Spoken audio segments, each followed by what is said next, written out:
Sciences pour 5e primaire. Unité 2, leçon 2, la solution. La solution. Qu'est-ce qu'une solution? La solution est un mélange à l'état liquide.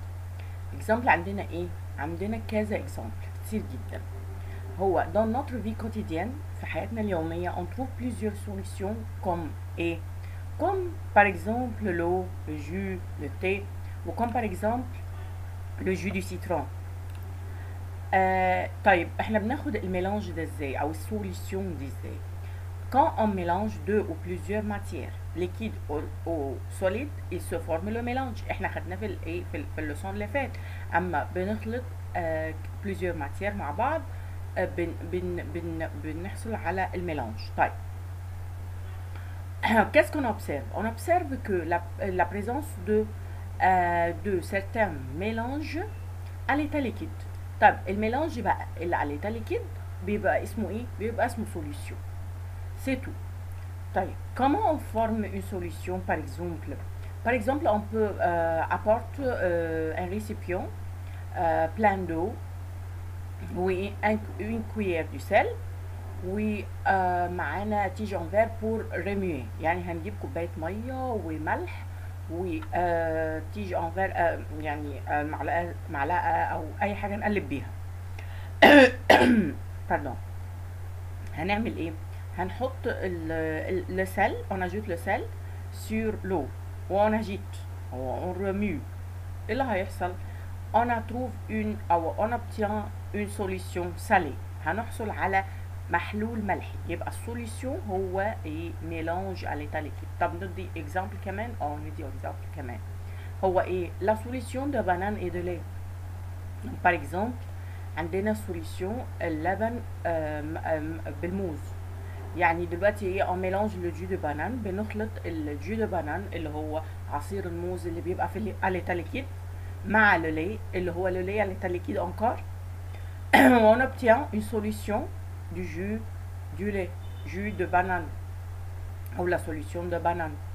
طيب في زي ما قلت الاكزامبل بتاعنا la limonade اللي هو le jus du citron.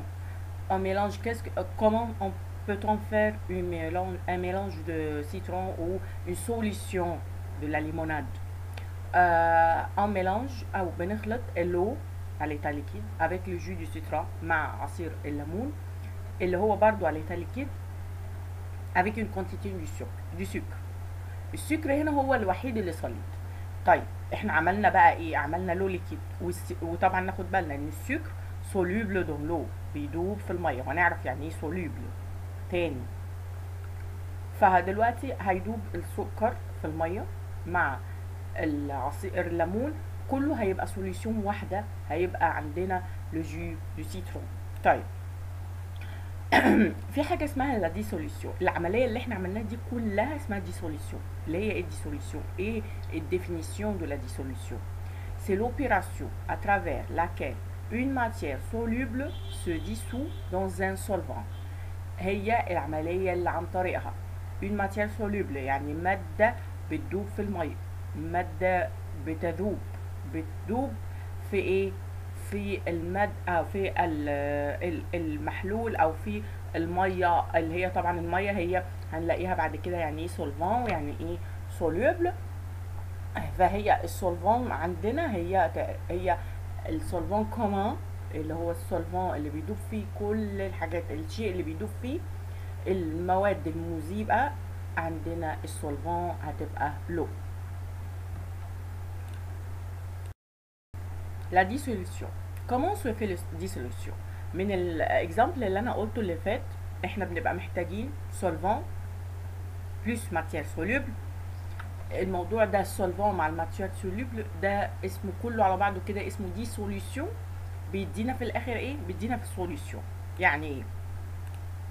يعني ايه؟ je n'ai pas compris. مثلا quand on observe les constituants des solutions. لا نلاحظ المكونات بتاعت السوليسيون. qu'est-ce qu'on voit? on voit qu'on a utilisé un liquide. استخدمنا ليكيد. الليكيد ده هو ده السولفون. هو ده اللي dans lequel se dissout la matière. هو اللي جواه بيدوب الشيء المادة بتدوب جواه. ده اسمه ايه؟ سولفون. طيب لا ماتير بقى اللي هو اللي بتدوب، لا ماتير qui se dissout dans ce liquide اسمها ايه؟ اسمها la matière soluble. Donc on obtient un mélange à travers la dissolution. الميلانج ده اسمه solution ومتكون من عنصرين، ايه هما السولفان والماتير سوليبل. طيب عايزين اكزامبل كمان. هنقول عندنا مثلا الاكزامبل بتاعنا اللي هو لو سيل اي لو. مثلا في عندنا لو سيل سو ديسو دون لو. لو سيل هو ايه؟ هو الماتير سوليبل. طيب اللو هي السولفان، هي الحاجه الليكيد اللي بيدوب فيه الماتير سوليبل. طيب عندنا مثلا لو سكر اي لو. لو سكر لو، عندنا لو سكر سي ديسو دون لو، السكر بيدوب في الميه. طب هنا السولفان مين؟ السولفان الليكيد اللي بيدوب، السائل اللي بيدوب فيه الشيء اسمه ايه هنا؟ هو هنا لو، هو السولفان. طب الماتير سولوبل ايه؟ الماتير سولوبل هو السكر. طيب هو كل الماتير سولوبل؟ لا طبعا، في ماتير سولوبل وفي ماتير انسولوبل. الماتير سولوبل هي ايه؟ هي المواد qui se dissout dans l'eau dans un solvant. ممكن ما يبقاش السولفان بتاعنا لو، هناخد اكزامبل تاني. ان ممكن يبقى الماتير qui se dissout dans un solvant اسمها ايه؟ اسمها ماتير سولوبل، الماده اللي بتدوب في السائل او في السولفان هي اسمها الماده الذائبه. طب qui se ne dissout pas dans l'eau، الحاجه اللي مش بتدوب في الميه، وهناخد اكزامبل على الماتير انسولوبل. الاشياء مثلا زي الرمل في الميه مثلا، هي دي ماتير انسولوبل qui ne se dissout pas dans l'eau، يعني ما بتدوبش خالص في الميه. يبقى كده خدنا اكزامبل ان يبقى دي سوليوشن دي كلها عباره عن ايه؟ عن سولفان ماتير سولوبل، والعمليه دي كلها اسمها دي سوليوشن. pour obtenir un mélange qui nommé ou qui s'appelle la solution. Donc le solvant c'est un liquide dans lequel se dissout la matière soluble، exemple l'eau. يبقى كده بنفهم تاني ان السولفان هو الليكيد اللي بتدوب فيه، او السائل اللي بتدوب فيه الماده المذيبه او اللي بتدوب الذائبه. واكزامبل علينا الليكيد ده ايه؟ لو. طب لا ماتير سولوبل، لا ماتير سولوبل سي لا ماتير que se dissout dans un solvant، اكزامبل لو سيل لو سكر. عندنا كذا اكزامبل. يبقى عندنا كده فهمنا ايه؟ فهمنا الديفينيسيون بتاعه السولفان ايه هي، وبتاعه الماتير سولوبل ايه هي. طيب نرجع تاني للسوليسيون. لا سوليسيون كده نفهم ايه بقى؟ ان السوليسيون ديتا سي ان homogène mélange qui se compose d'un solvant et d'une matière soluble. يبقى العناصر الاساسيه بتاعه السوليسيون ايه؟ سولفان وماتير سولوبل. طب ايه homogène mélange ده؟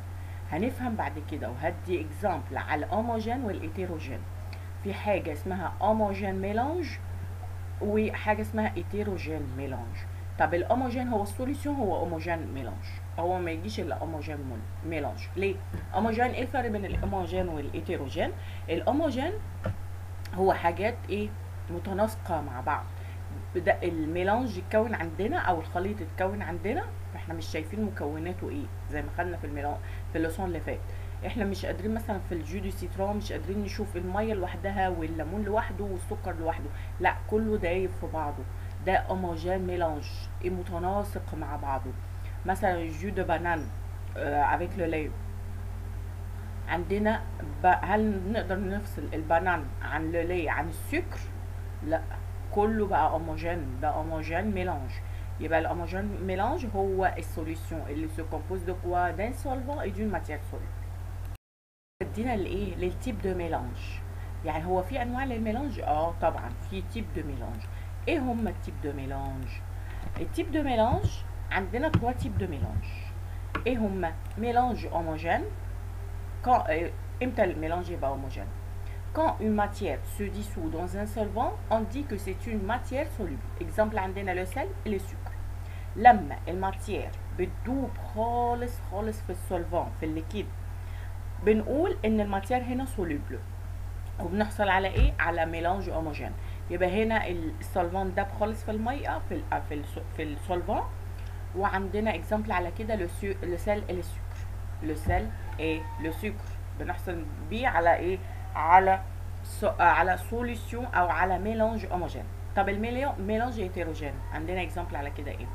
عندنا quand une matière ne dissout pas dans un solvant, on dit que c'est une matière insoluble. exemple عندنا le jus d'orange. يعني ايه؟ يعني اما الميه اما الشيء ما بيدوبش في السولفان، في الليكيد اللي عندنا، في السائل اللي عندنا، هنقول ايه؟ هنقول ان الشيء ده ما بيدوبش، غير مذاب، insoluble. c'est une matière insoluble. زي ايه؟ زي الجو دورانج. يعني ماما بتعمل جو دورانج كده، بتاخدوا بالكم ان هي بتصفي بالصفايه، بتلاقي ان البرتقال في عامل ايه؟ عامل حاجات كده بتبقى دايبه، وبتبقي شايفاها وتقدري ان انت تصفيها كمان بالصفايه. فبتبقي ايه؟ ده كده ميلانج هيتيروجين، ده غير متجانس، غير متناسق. ممكن تفصلي البرتقال عن الميه، عن السولفان. تمام؟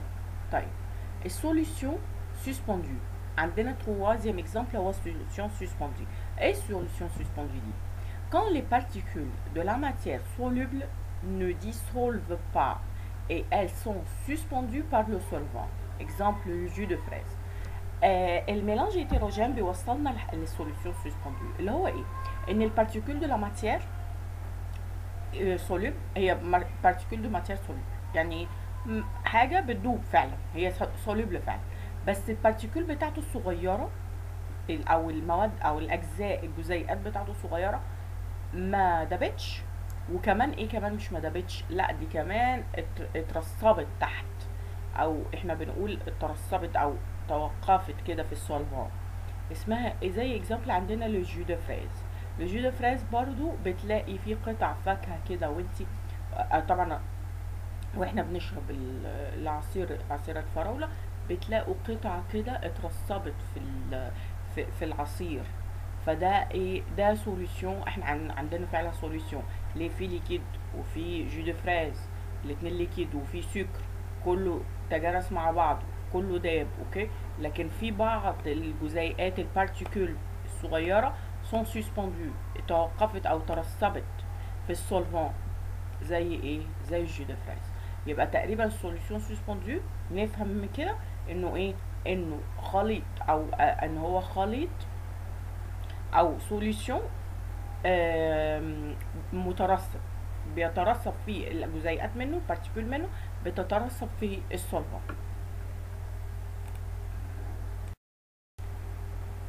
les facteurs qui influent sur la dissolution. ايه العوامل اللي بتأثر بقى علينا واحنا بنعمل dissolution او pour obtenir une solution؟ عندنا 4 facteurs. Le premier facteur c'est l'effet de la quantité du solvant et de la matière soluble.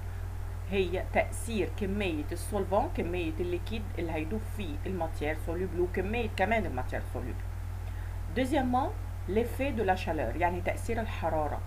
Troisièmement l'effet de remuer، ازاي نقلب، التقليب ده بيأثر على السوليوشن. Quatrièmement l'effet du genre de la matière soluble، النوع الماتير سوليبل او نوع المادة اللي هندوبها في السولفان في الليكيد بتأثر على السوليوشن، بتأثر على الديسوليوشن، على العملية نفسها، بتأثر على الديسوليوشن نفسها. ازاي هنعملها اسرع ولا هنعملها ابطأ؟ يبقى كل الفاكتور دول بيأثروا على الديسوليوشن، على الفيتاس دو لا ديسوليوشن، على سرعة الديسوليوشن. احنا بنعمله بسرعة اكتر ولا اقل اكتر؟ طب يا ترى الشالار بتساعدنا ان احنا نقلل الفيتاس او نقلل السرعة بتاعة الديسوليوشن، ان احنا نعمل ديسوليوشن بسرعة، ولا ان هو يبقى بارد اسرع؟ طب لو قلبنا ليفي دو ريمييه، لو قلبنا الديسوليوشن هتبقى اسرع، ولا لو ما قلبناش الديسوليوشن هتبقى اسرع وكله هيدوب في بعضه وخلاص؟ طب لي جونر دو لا ماتير سوليبل، نوع الماتير سوليبل، الحاجه اللي بنحطها، لو حطينا السكر، زي لو حطينا الملح، زي لو حطينا رمل، زي لو حطينا طين، زي لو حطينا بنان، كل حاجه ليها خصائص مختلفة، وكل حاجة بتأثر على الديسوليوشن وعلى سرعة الديسوليوشن، وهندرس كل فاكتور من دول لوحده.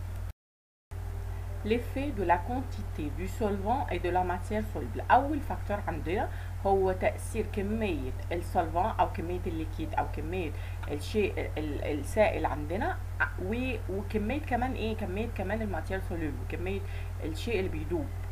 طيب أنا حابة إن انتوا تعملوا الأكتيفيتي ده في البيت. ده أكتيفيتي سهل جدا. بتعملوا إيه؟ مي une cuillère de sucre dans 50 millilitres d'eau. هنجيب معلقة سكر وندوبها في 50 ملي مية. يعني نجيب كوبايه ونعايرها كده ونقول لماما 50 مللي ميه ونحط فيها معلقه سكر. اوكي. طب مي une autre cuillère de sucre dans un 300 مليلتر دو. يعني ايه؟ يعني هنجيب معلقه سكر ونحط في ايه بقى، هنا هنزود الكميه 300 مللي ميه. تمام. طيب ال 300 مللي ميه وال 50 مللي عندنا كده معلقه سكر في 50 مللي ومعلقه سكر في 300 مللي. remue chaque solution لوحده هنقلبه لوحده. observation هنلاحظ ايه؟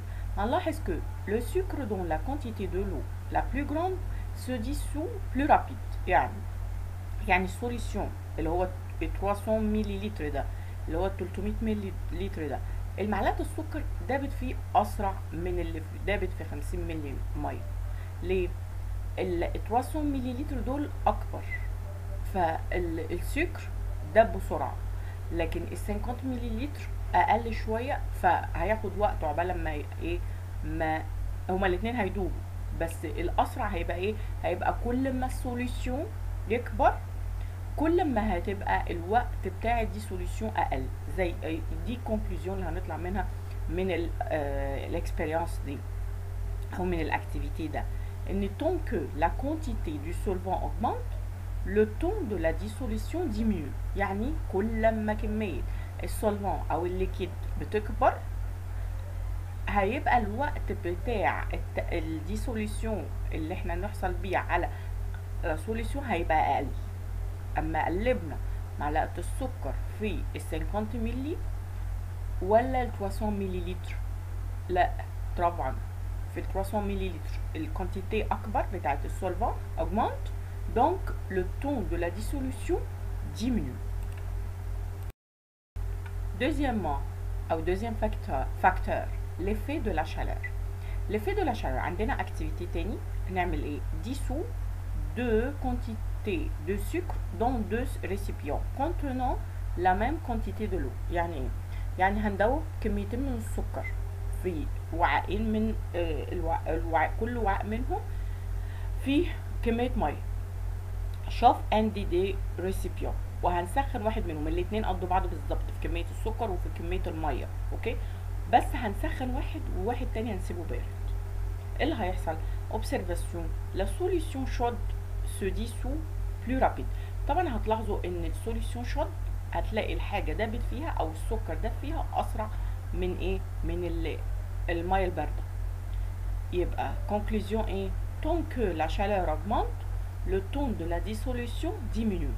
يعني كل ما يبقى الحرارة عالية الوقت اللي بنستهلكه عشان في الديسوليسيون عشان نحصل على سوليسيون هيبقى أقل. Troisièmement أو troisième facteur l'effet de remuer. عندنا الأكتيفيتي mais deux quantités équivalentes de sucre dans le deux récipients d'eau identiques. يعني هنحط كميتين قد بعض من السكر في وعاءين شبه بعض بالظبط، يعني كميتين قد بعض والسكر قد بعض والميه قد بعض. remue un des deux récipients et laisse l'autre sans remuer. هنقلب واحد ونسيب التاني. observation qu'est-ce qu'on observe? On observe que le sucre se dissout rapidement en remuant. يعني هنلاحظ ان السكر داب اسرع لما ايه؟ لما عملنا ايه؟ لما قلبناه. يعني اللي ما تقلبش اخد وقت اكتر في ان هو هيدوب برضه، بس السكر هياخد وقت اكتر لو ما تقلبش لو سيبناه شويه. طيب conclusion le fait de remuer accélère la dissolution. يعني ان احنا نقلب بيساعد ان احنا نسرع عمليه الديسوليسيون ان احنا نحصل بيها على سوليسيون. يبقى remuer quand on remue accélère la dissolution. Quatrième facteur ou آخر facteur معانا l'effet du genre de la matière soluble. تأثير نوع الماتير سولوبل. هل نوع الماتير سولوبل أو المادة اللي هنحطها في السولفان هتأثر على الديسوليسيون، هتخلي الديسوليسيون أسرع أو هتخلي الديسوليسيون أبطأ؟